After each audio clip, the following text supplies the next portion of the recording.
Good afternoon, everybody. Get set up here. Our second pickup today. We got one more pickup to go. No, we're not in... Oh, we are in Castlegar, but we're not doing that Klasnikov run that I had planned. They changed it up on me. So we're in Castlegar.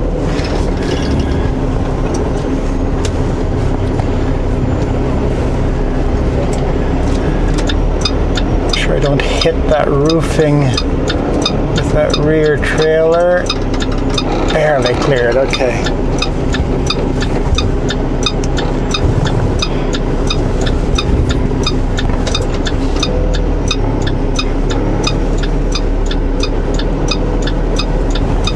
Yep, clearing it. So we are in Castlegar, downtown,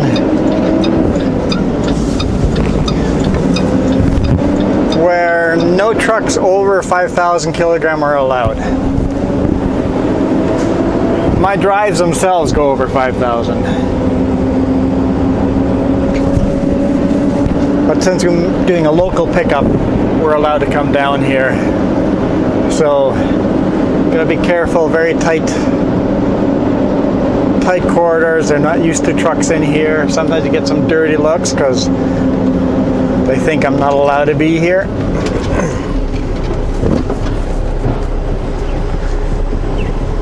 We're taking the shortest route out of here. We always take the most convenient turn-wise, right? Coming through downtown, making right-hand turns would be almost impossible in a couple of spots. So I always plan it out ahead so I can make as many left-hand turns as possible. Hard to see what color that light is with the glaring sun.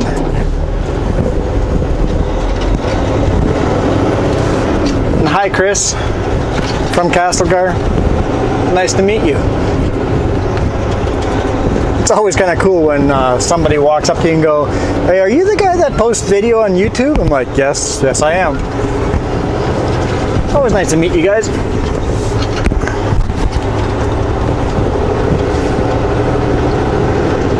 That's quite the paint job. Sick lines. I guess that's an advertisement for the shop there that does the paint jobs for trucks. They can paint my job or paint my truck anytime. Turn right on Bridge Street. I want to not turn off here. This is going to be some tight turns.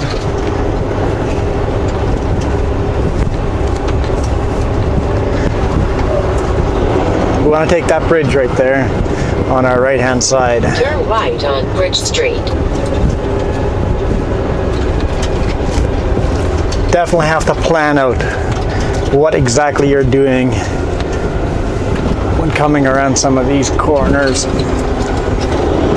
So now we're headed north to Silverton. In 4.5 kilometers, keep right to Highway 3 East.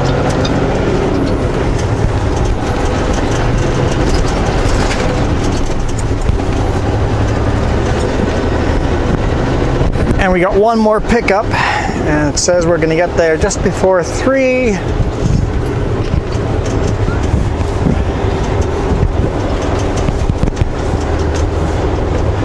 And then we turn around and go home.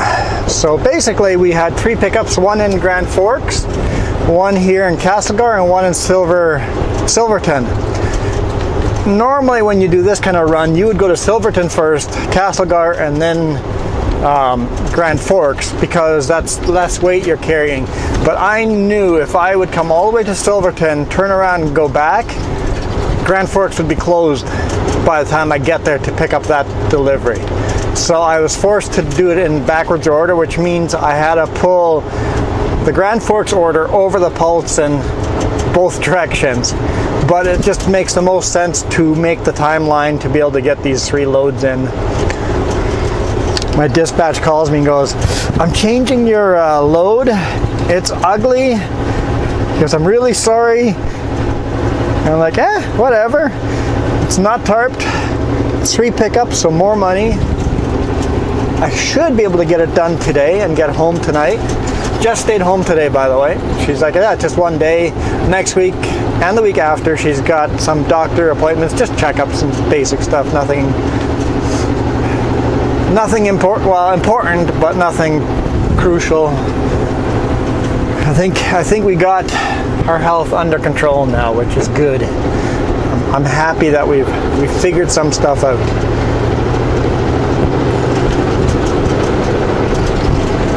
So knowing is better than not knowing. We finally had a doctor that figured stuff out. Very happy about that. But now we're going to do checkups and stuff like that, and it should be good.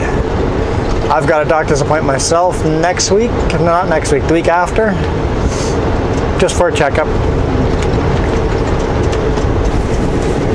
Because we've got a family doctor here now that Jess really likes, and I haven't met our family doctor yet, so I'm going to go in and do a checkup with her and do some tests, just blood tests, preventative maintenance.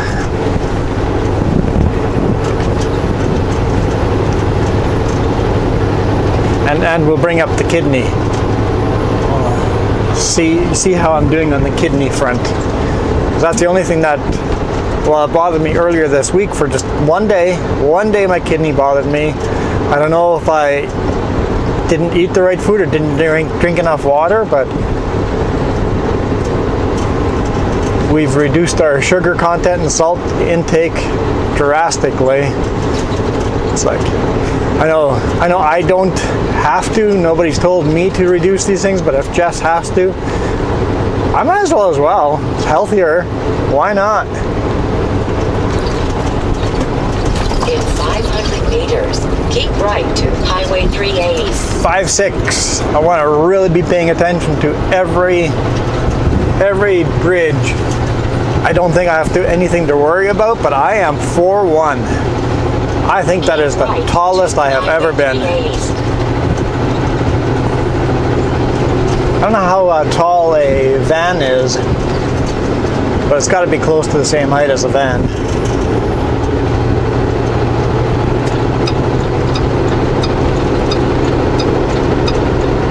I don't know how tall the chip trailers are either. Maybe chip trailers are taller. Can't remember. But I'm very aware of my height being higher than I'm used to.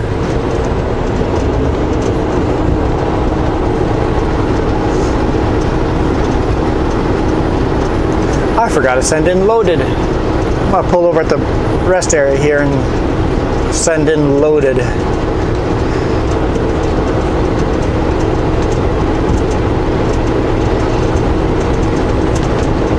So eager to get moving, I forgot to do the paperwork part of my job. That's what Jess is for, right? She's really good at keeping up on the paperwork. That's not what she's for, but she has a really good job of staying on top of it. So this is Highway 3A northbound between Castlegar and Nelson. Another beautiful highway to take. If you ever taken Highway 3 through the country, it wouldn't hurt to take a detour on 3A. Take the 3A up to Nelson and maybe take the ferry, or go through Salmo. Two detours that are not much longer than going over straight on Highway 3. And beautiful scenery.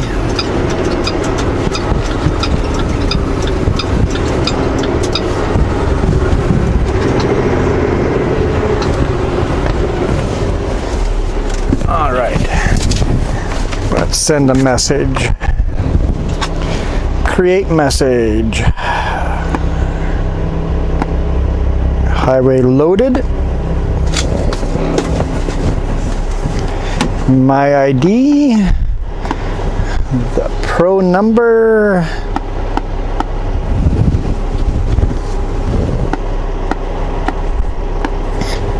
pallets, and no tarp.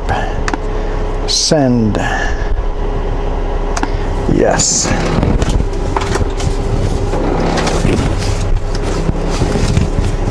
then I have to fill out the Silverton paperwork. But we'll do that when we get there. All right.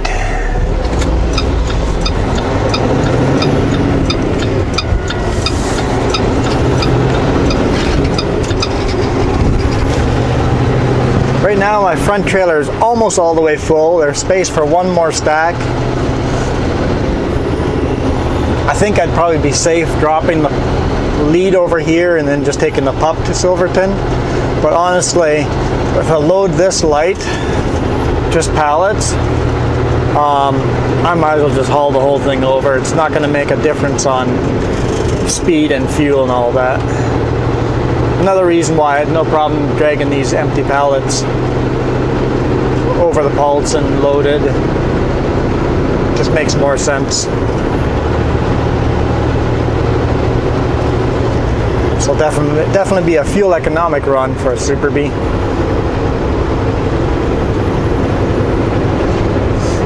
Probably fit another 250 pallets on the back trailer, so I really doubt that they have that many in Silverton, but you never know.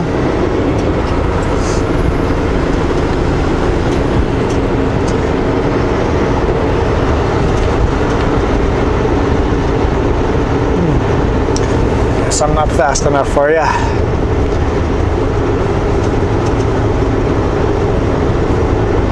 Yeah, it was actually snowing a little bit on the pulse, and oh yeah, I didn't talk about yesterday. Remember yesterday I said, well, I'd get halfway to home? Well, I rushed our tarping job. We moved, boogied. I had to wait some time for paperwork and stuff. But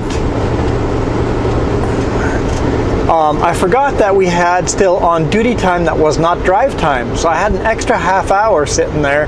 Plus I boogied. They loaded us so quick. It was just a loaded, go tarping right away. They loaded us within a couple of minutes. 2 forklifts, just bang, bang, bang. And tarped it. We got all the way home. Parked in, pulled into our where we're supposed to deliver the load. Gates were still open, so I pulled in, untarped the load, unstrapped it, dropped the trailers, drove home. It's about 3 blocks away. Drove home, went home and slept at home. And Jess was like, I might as well just stay home. Just a one-day run. I'm like, sure.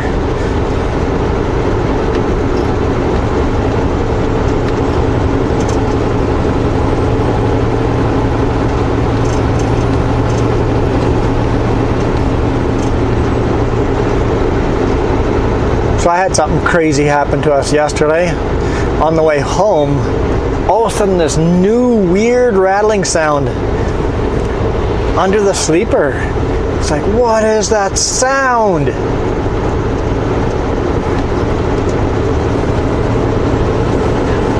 Couldn't figure it out. We thought it was the fridge at first. It was just like something went wrong. So pulled over and did a walk around, and sure enough, outside,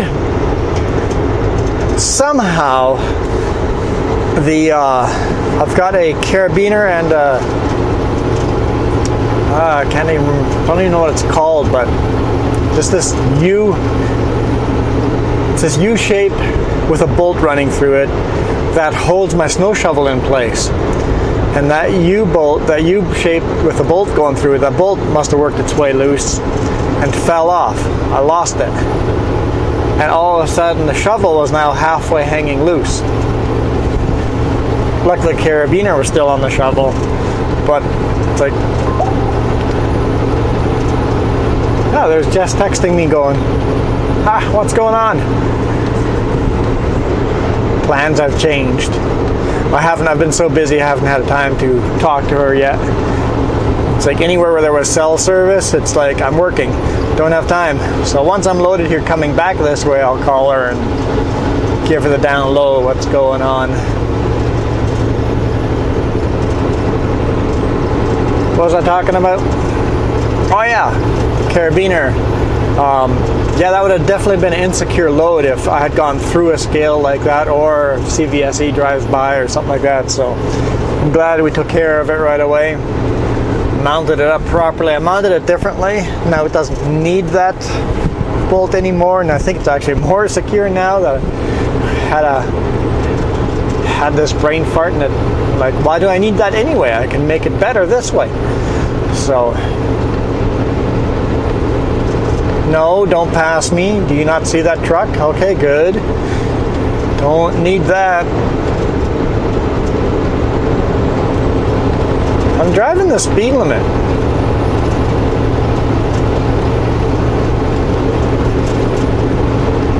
That's all I can do is I can do the speed limit. This is where we're going to load today.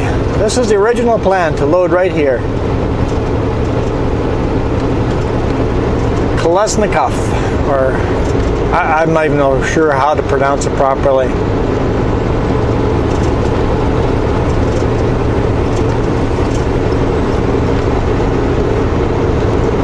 But that's okay. I don't mind mispronouncing stuff. People mispronounce my name all the time, so it's karma. So, how long is it going to take us to drive from here? GPS says 1 hour, so today basically we've added 2 hours of drive time to my day, plus probably another hour and a half to 2 hours of load time because of the extra 2 stops.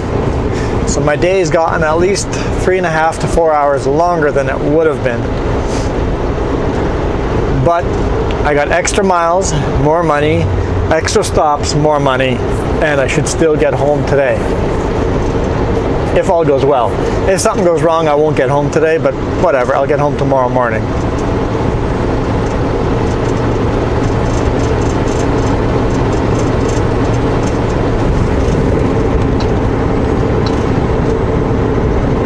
Let's tell the GPS, go home. Last stop.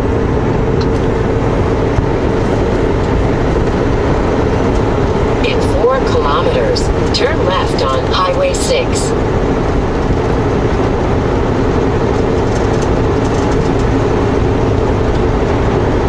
Come on, Garmin. You can do this. It's taking a while to calculate that I have to do a U-turn and come back.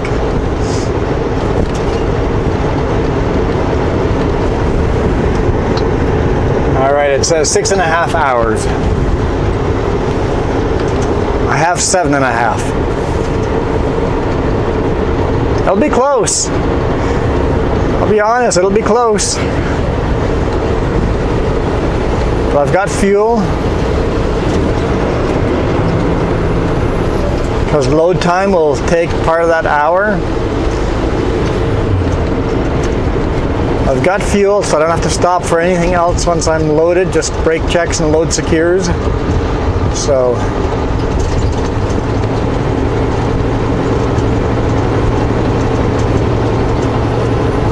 I should be able to make it home, but it'll be close.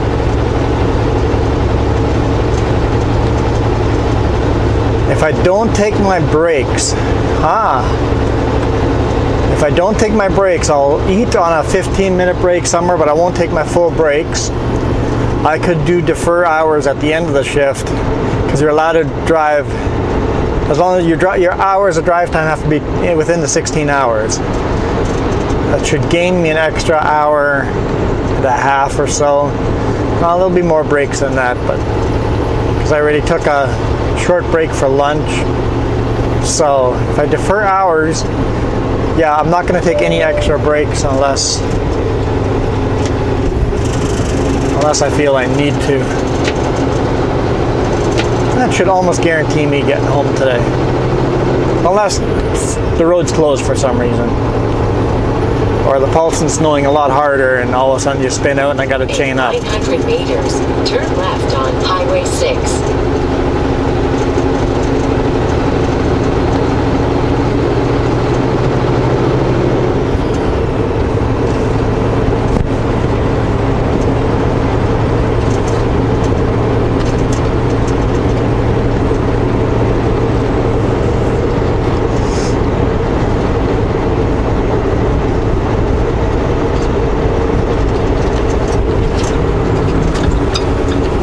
I won't be Turn super left at heavy. the traffic light. So I should be able to keep up with the GPS time. Paulson usually adds another half an hour to 45 minutes to the GPS.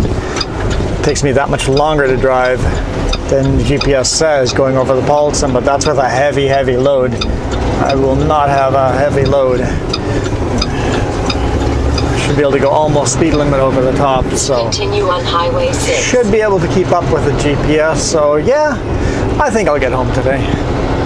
I'm fairly optimistic. 60, okay. Like, I know there's school in the area.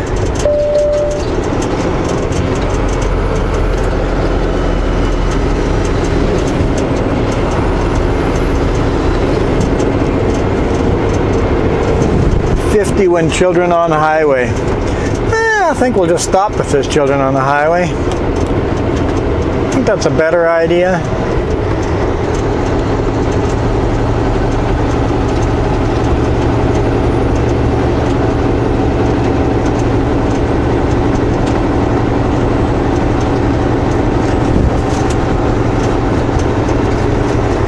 This is a beautiful little highway. I always enjoy Highway 6. Pedestrian car, thank you. Appreciate that.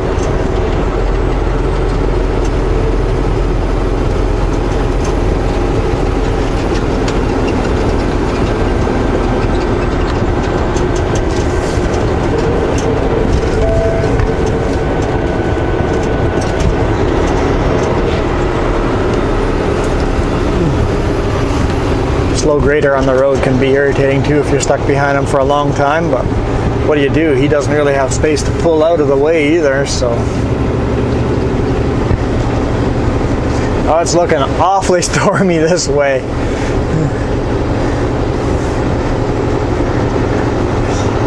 You never know, the snowstorm might hit hard and then I'll have a hard time getting home, but we'll see. Like I said, it's okay if I don't make it home.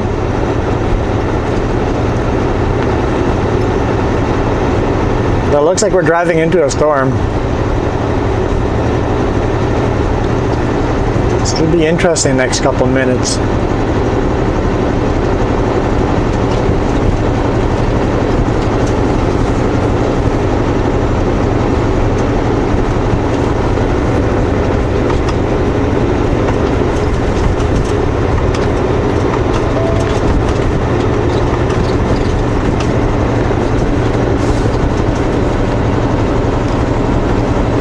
And I've loaded all the pallets to the front, so I'll have the most grip possible I can get on my drives. But it wouldn't hurt to get some more weight on my drives. These empty pallets don't weigh a lot. If we're gonna get a snowstorm on the Paulson,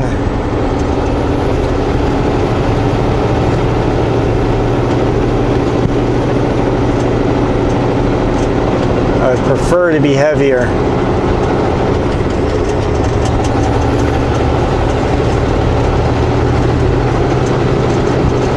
Did I miss a 70 sign? I feel like that should have been 70 instead of 50. I was maybe too busy looking at the stormy clouds. It was just a bright blue sunny day. What happened to it? We drive a little bit north and all chaos breaks. It was like there's 20 minutes difference in. Yep, we're starting to get some rain on the window. Oh, this might get interesting. Prefer not to be too interesting.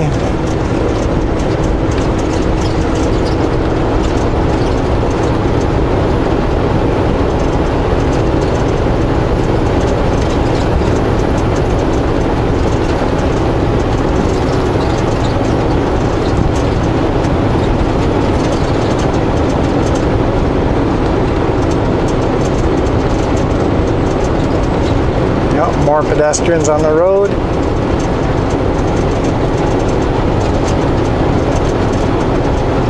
Right next to the yellow line.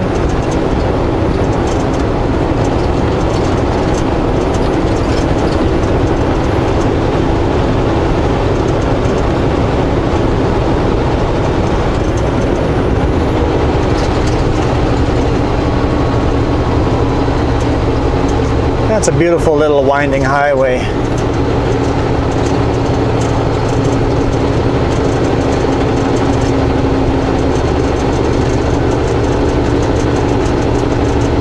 "68 kilometers to go."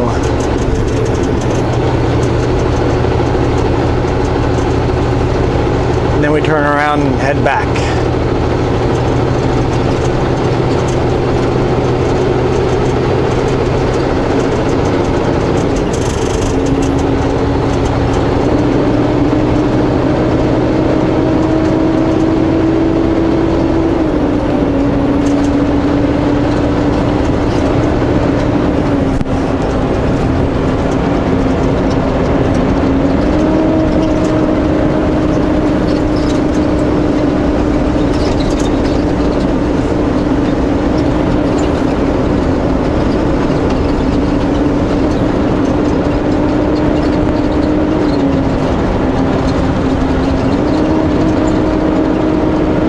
These pallets almost feels like I'm running empty.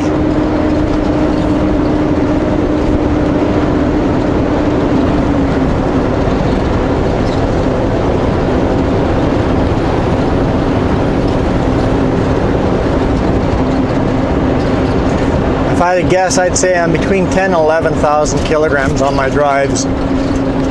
Full load would be 17.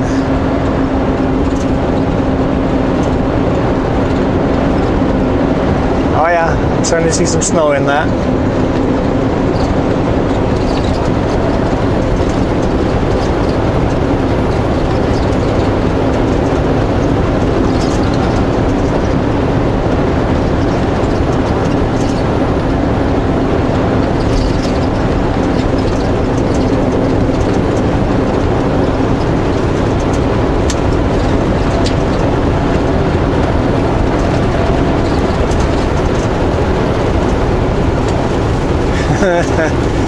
Oh boy.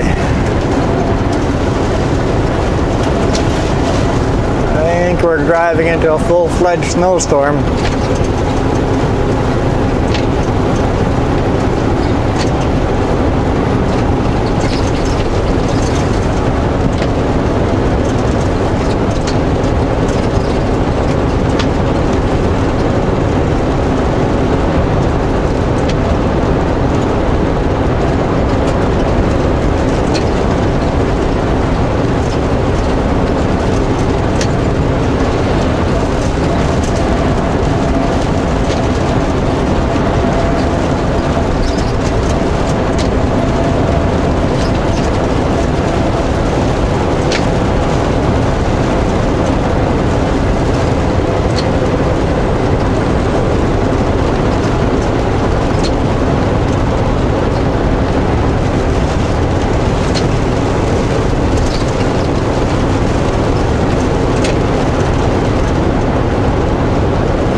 Slocan Park.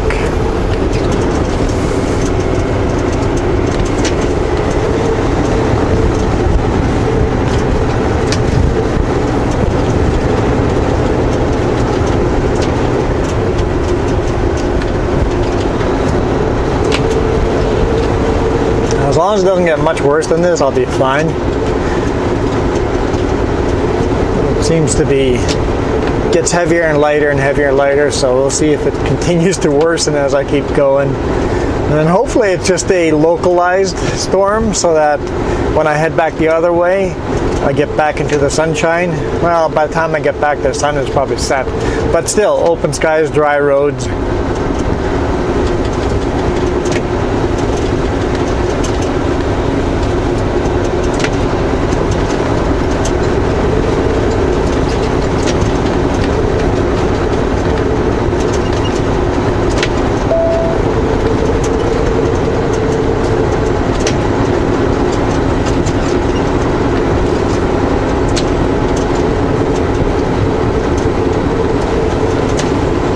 Kind of coming in waves right now.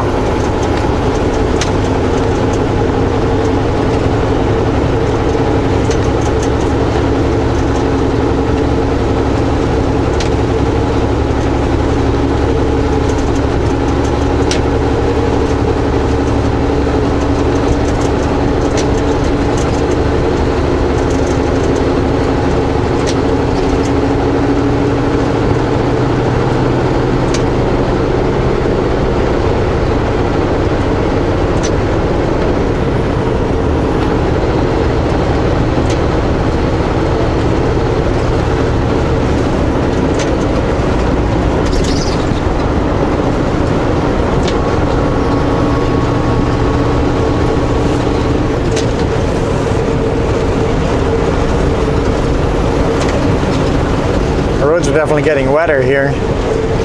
So it might later on in the day get icier. So like I said, hopefully it's localized and I get out of this before it freezes.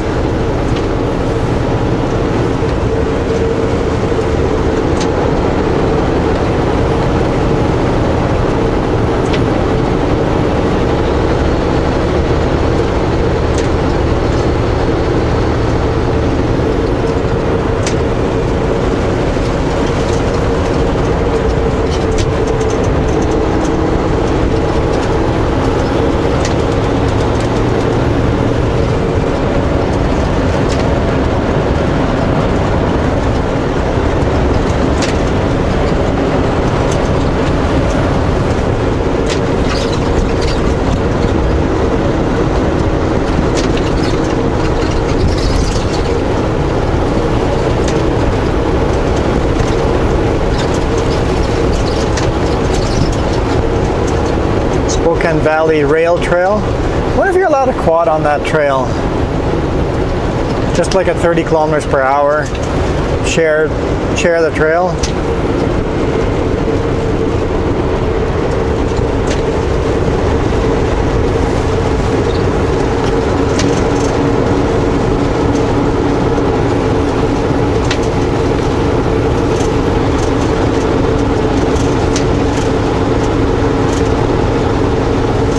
I wish we could share more often.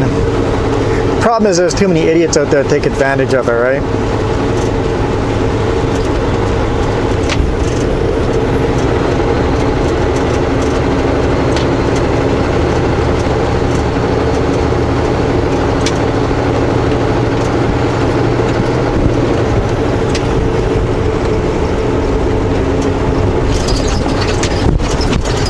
You open the trails to quads and motorcycles and all of a sudden they're doing 110 down the trail. If it's a shared trail with horses and bikers and hikers and quads and bikes, motorcycles, they've got to do 30 kilometers or less. As a rule, whenever we've been on a shared trail, if I see a horse ahead, I just pull over, stop, and let the horse come past me and then move on. I have no idea how spooked out their horse gets or not. Just pull over, stop, let them do their thing. Once they're clear, then I keep moving.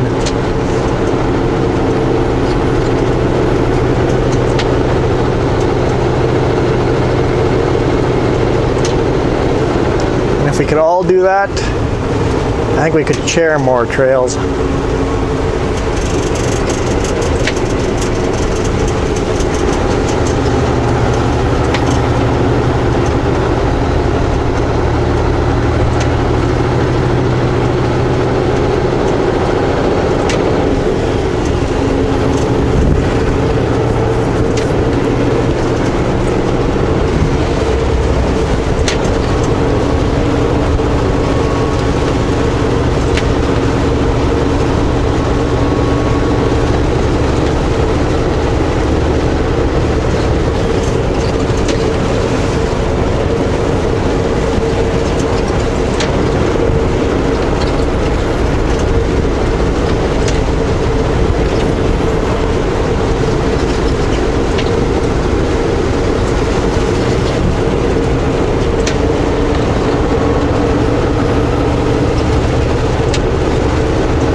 guys, I think I'm a little too focused on driving to talk, so maybe we'll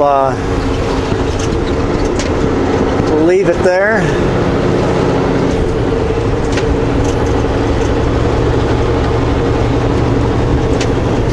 A little bit of blue sky there. Hey, hey, hey, wait a minute, just hold on. We've gone through and emerged on the other side.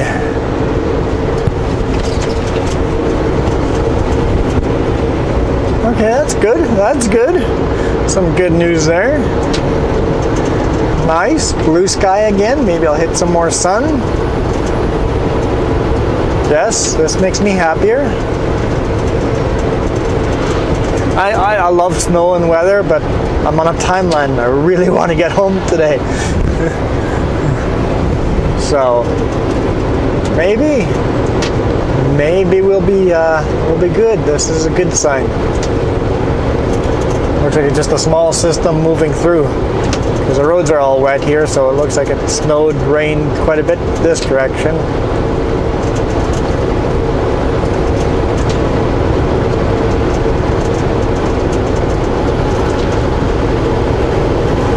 But anyway, huge thanks to everybody watching. I encourage you guys to all subscribe if you enjoy my videos. Hit the thumbs up. And most important, ask me questions, comments. The more comments, give me so much that I can't read them all anymore. I have no problem reading all your comments. So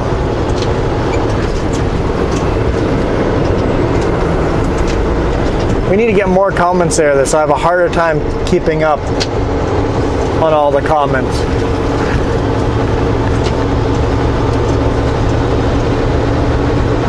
Because you guys rock, and I've had some really interesting conversation with you guys because of things that you guys brought up. It's like, oh, I never knew that.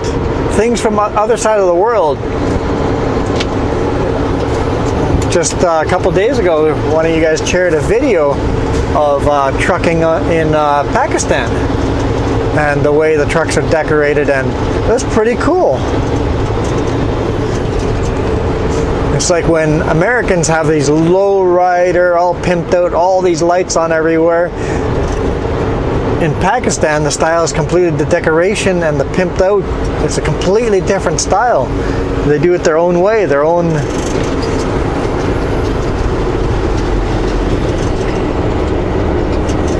It's exactly the same culture where the truck is part of your family, right? The people that pimp out their rides. It's like the truck is what brings you life, because it brings your income. It is part of the family because it lets you survive. It brings in the money for your food. So it's cool how different cultures decorate differently, but for the same reason, right? Because they're passionate about their job. So it's just so neat. I know I'm going off on a tangent again. Look at the beautiful blue sky there. Just gorgeous. But yeah, you guys absolutely rock. I love hearing the differences from all around the world and how we can still get along, and even if we have differences and don't agree on stuff, we still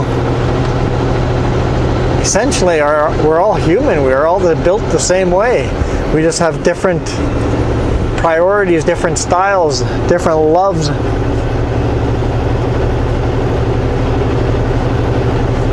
It's pretty cool. So anyway, thanks again.